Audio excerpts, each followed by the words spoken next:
Eu nunca gostei de hospitais, não pelo cheiro de antisséptico, pelos corredores intermináveis ou pelos sons de aparelhos e choros ocasionais, mas por algo mais profundo. Talvez fosse a inevitabilidade da mortalidade humana ou a crueldade do destino, mas nada me preparou para a minha estadia no hospital. Eu estava lá para uma cirurgia simples de vesícula, esperava estar de volta para casa em poucos dias. Ao chegar, a recepcionista me informou que ficaria na ala oeste. Não vi problema até ver as expressões dos funcionários. Eles trocavam olhares preocupados, como se houvesse algum segredo não compartilhado com os pacientes. Ao ser encaminhado para o quarto, notei que o corredor para a oeste era diferente. As luzes eram mais esmaecidas, as paredes tinham marcas de desgaste e havia um silêncio estranho. No meu quarto, janelas altas deixavam entrar pouca luz do dia e uma ligeira corrente de ar frio passava, apesar de estarmos no auge do verão. Ao lado da minha cama havia um quadro com uma paisagem tranquila, mas algo nela parecia fora do lugar. A primeira noite foi tranquila, exceto pelos murmúrios ocasionais que vinham do corredor. Na manhã seguinte, uma enfermeira entrou para verificar minha condição. Perguntei sobre os sons noturnos e ela hesitou antes de responder. Ela apenas disse que era uma ala antiga, com canos velhos. No entanto, naquela noite, os sons não eram apenas murmúrios, eram soluços, gemidos de dor, palavras sussurradas que eu não conseguia discernir. Tentei convencer-me de que eram apenas sonhos ou efeitos dos medicamentos, mas no fundo sabia havia algo mais. No terceiro dia, o paciente ao lado, um senhor idoso chamado Henrique, começou a me contar sobre a história da ala oeste. Era uma parte antiga do hospital, construída no início do século passado. Houve um surto de uma doença desconhecida e muitos pacientes foram colocados em quarentena nessa ala. Muitos deles não sobreviveram. Ele disse que, desde então, os funcionários do hospital ouvem sons estranhos à noite. Acreditava-se que os espíritos daqueles que morreram estavam presos, buscando liberação. Na noite seguinte, algo mais perturbador aconteceu. Acordei no meio da noite com a sensação de ser observado. Do canto do quarto, uma figura sombria me observava. Não tinha feições claras, apenas a silhueta de uma mulher vestida em roupas antigas. Ela apontou para o quadro ao lado da minha cama antes de desaparecer. Com muito medo, acendi a luz e observei o quadro. Parecia a mesma paisagem tranquila, mas ao olhar mais de perto notei a figura da mesma mulher da visão parada à beira do lago na pintura. Aterrorizado, chamei uma enfermeira. Ela entrou e, ao ver minha expressão e onde meu dedo apontava, empalideceu. Ela imediatamente tirou o quadro da parede e saiu do quarto sem dizer uma palavra. Na manhã seguinte, fui informado de que receberia alta. Antes de sair, a enfermeira-chefe veio até mim. Ela explicou que o quadro era uma doação feita há muitos anos por uma família em memória de sua filha, uma das vítimas da doença desconhecida. Ela se desculpou por minha experiência e disse que o quadro seria removido permanentemente. Enquanto me preparava para sair, o Sr. Henrique me deu um olhar enigmático e sussurrou: Eles não estão presos ao quadro, mas à ala. Eles apenas querem ser lembrados. Ao sair do hospital, senti uma mistura de alívio e tristeza. A realidade de que o passado pode se entrelaçar com o presente de maneiras misteriosas era assustadora. Mesmo depois de meses, as memórias daquela estadia me assombravam. Comecei a pesquisar sobre o surto e descobri que muitos dos pacientes daquela época foram enterrados em uma vala comum. Seus nomes foram esquecidos com o tempo. Decidi criar um memorial em homenagem a eles, para que suas almas finalmente encontrassem paz. Anos se passaram e, embora o terror daquela noite nunca tenha desaparecido completamente, sinto uma certa paz, sabendo que, de alguma forma, ajudei a honrar a memória daqueles que foram esquecidos.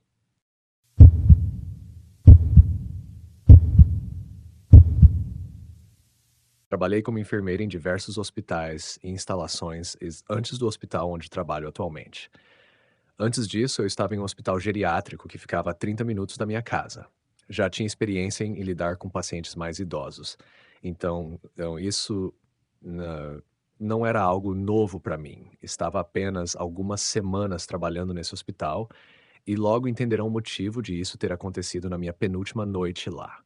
Sem que eu soubesse no início daquela noite, estava fazendo o plantão da madrugada e estava extremamente cansada, com horas negativas de sono acumuladas.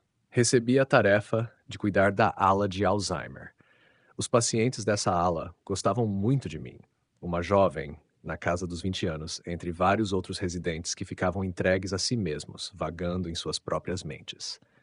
Tenho certeza de que eles me viam como um sopro de ar fresco, alguém que podia conectá-los ao presente ou ao cotidiano.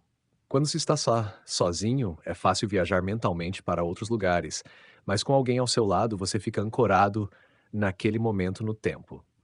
Naquela noite, estava cuidando de vários pacientes, mas um deles estava mais inquieto do que os outros. Seu nome era Laura, e aquela era minha primeira noite cuidando dela. Ela me dizia todas as vezes que eu entrava em seu quarto sobre as vozes que ouvia e o homem vestido de preto que ela via no canto do quarto. A outra senhora no quarto dela havia pedido para que sua cortina fosse fechada antes do meu turno começar, para que Laura deixasse em paz. Ela era uma senhora doce que sorria sempre que eu estava por perto, mas não falava muito e era muito esquecida. Comecei meu turno por volta das 21 horas. A maioria dos pacientes já estava dormindo, mas Laura não. Sempre que ela me chamava para o quarto, estava assustada com essas alegadas vozes que ouvia e o homem de preto que a encarava no canto do quarto. Não vou mentir, isso estava me deixando um pouco arrepiada. Acreditava que, em sua mente, ela realmente estava vendo e ouvindo essas coisas, e eu sentia empatia por ela, pois imaginava que deveriam ser muito assustadoras. Mesmo assim, eu fazia o possível para acalmá-la e fazê-la dormir. Não queria ligar a TV para acalmá-la, pois queria ser cortês com a outra paciente no quarto. Eu segurava as mãos de Laura e dizia a ela que estava tudo bem, que ela deveria respirar fundo e relaxar. Lembrei-a de que ela não estava sozinha ali e que eu estava sempre a apenas uma chamada de distância. Parecia funcionar, e Laura relaxava por um tempo.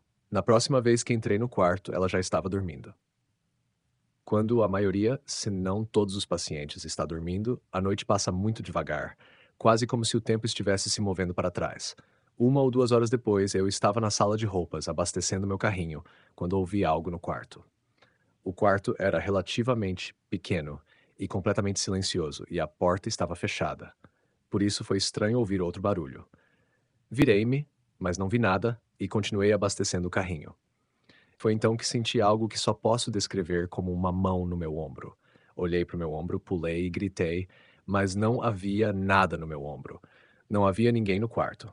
No entanto, eu tinha a certeza de que algo grande tinha agarrado meu ombro. Saí do quarto e olhei para o corredor por um momento, mas não havia outras enfermeiras à vista. Estava tudo completamente silencioso. Não havia mais nada a fazer, senão voltar ao que estava fazendo. Continuei abastecendo o carrinho até que estivesse cheio.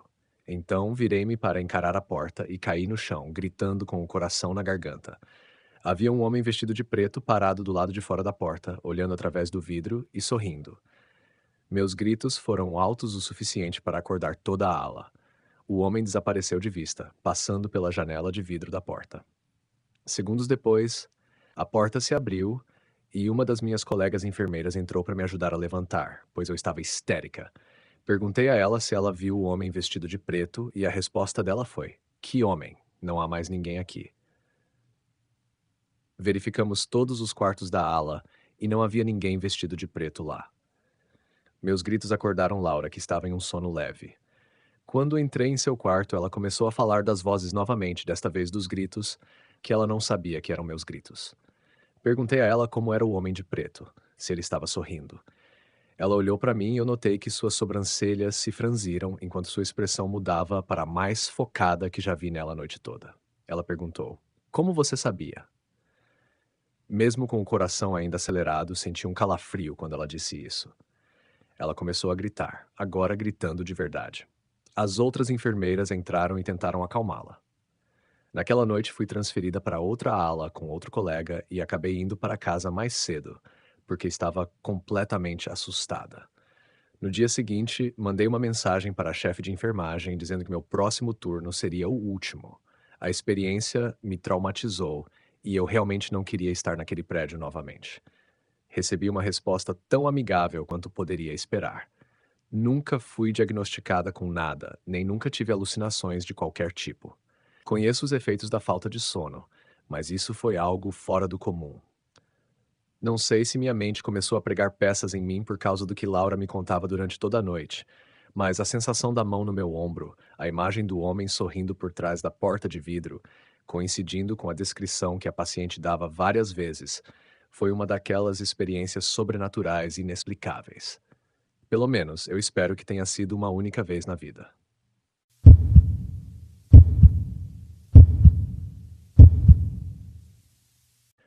Eu costumava jogar no time de futebol da nossa escola, pelo menos até que minha perna quebrou em 2 lugares durante um jogo fora de casa. Fui derrubado por 2 jogadores e no processo um deles caiu acidentalmente com o joelho em cima da minha canela. Quebrou tanto a tíbia quanto a fíbula. Foi provavelmente a dor mais intensa que já experimentei até então, mas estranhamente não foi a memória mais traumática dessa situação. O jogo aconteceu às 18 horas. Quando cheguei ao hospital, já passava das 9 devido à gravidade da fratura. O médico sugeriu que eu ficasse internado durante a noite para que eles pudessem realizar a cirurgia imediatamente na manhã seguinte. A princípio, isso parecia uma ótima notícia, mas só percebi, quando estava sendo levado de maca para o meu quarto, que o hospital estava um pouco cheio no momento e eu teria que dividir o quarto com outro paciente. No início, não me importei, eu só queria dormir e me recuperar. Na manhã seguinte, antes de me desejar boa noite, antes de me desejar boa noite, meus pais conversaram com o médico e descobriram que horas deveriam voltar pela manhã. Saíram, deixando-me sozinho. Levei apenas cerca de 1 hora para pegar no sono, e até então a dor na minha perna havia diminuído graças à medicação que me deram. Não me lembro bem dos sonhos que tive naquela noite, mas eram muito vividos. Fui acordado pelo som que vinha do outro lado do quarto. Pensei que fosse um dos médicos ou enfermeiros nos verificando, então não dei importância. Mas enquanto tentava voltar a dormir, juro que consegui ouvir o que parecia ser uma respiração pesada. Os pelos dos meus braços e pernas começaram a se arrepiar e arrepios percorreram meu corpo. Não sei como percebi, mas, mesmo sem abrir os olhos, podia sentir que alguém estava me encarando. Soltei um grito quando abri os olhos e vi um homem com os olhos vermelhos como sangue parado ao lado da minha cama do hospital. Quando gritei, o homem deu um salto para trás, mas continuou me encarando. Tentei pedir ajuda em voz alta, mas não conseguia falar. Olhei ao redor do quarto e vi que a cama ao meu lado estava vazia. Percebendo que esse deveria ser o outro paciente que estava no quarto comigo, visualizei-o sem saber o que fazer e se apenas esperando a chegada do médico. O homem deu um passo em minha direção e colocou a mão na lateral da minha cama, o que me fez soltar outro grito rápido como um suspiro. O homem respondeu imitando o som repetidamente enquanto se inclinava cada vez mais para perto de mim. Eu não queria bater no homem, mas não me sentia confortável nesse ponto e comecei a cerrar os punhos. Felizmente, um médico e 3 enfermeiras entraram correndo no quarto e afastaram o homem de mim. O médico explicou que ele tinha demência e estava sendo examinado para detectar câncer. Provavelmente, ele acordou e teve um surto sem ter a menor ideia do que estava acontecendo ao seu redor. Os médicos acabaram encontrando outro quarto para me transferir e deixar o homem sozinho no quarto, tanto pela segurança dele quanto pela segurança dos outros. Eu não consegui dormir mais naquela noite. Estava muito abalado, mas assim que fui colocado em um quarto diferente, consegui pelo menos me sentir confortável enquanto esperava meus pais retornarem para a cirurgia pela manhã. Minha perna se curou bem, mas não acho que conseguiria esquecer a imagem do homem apenas me encarando enquanto eu dormia.